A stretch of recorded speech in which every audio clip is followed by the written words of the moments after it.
ஆச்சு. இப்ப நம்ம நடுவீட்டு கோலம் எந்தெந்த விசேஷங்களுக்கு நம்ம போடுவோம்? நம்ம நகரத்தார்ல அத்தனைக்கும் புள்ள பிறந்தது கூட்டிக்கிட்டு வர்றது, புள்ள கூட்டி விடுறது, கல்யாணம் காட்சி என்ன நம்ம நகரத்தார்ல நல்லது நடந்தாலும் நம்ம நடுவீட்டு கோலம் இல்லாம நம்ம எதுவும் பண்றது இல்லை.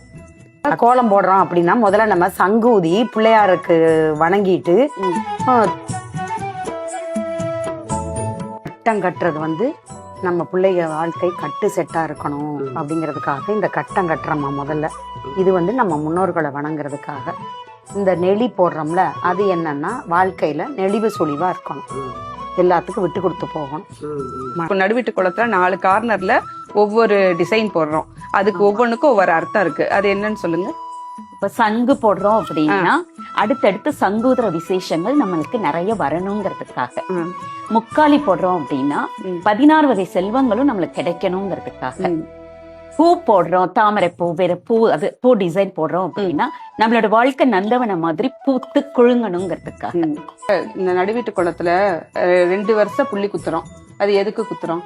கோலத்தை ஒட்டி குத்துற புள்ளி ஆணை குறிக்கும். அவன் வீட்டை சார்ந்தவன்.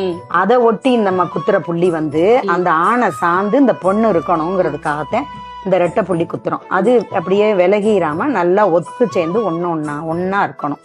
இந்த கோலத்துல போட்டிருக்க இந்த 8 காலும் 8 திசையிலேருந்து நமக்கு நல்ல செய்தியை கொண்டு வர்றதுக்காக இந்த 8 கால் போட்டிருக்கு. 4 பக்கமும் அவங்க சொன்னா 4 டிசைனும் போட்டிருக்கு.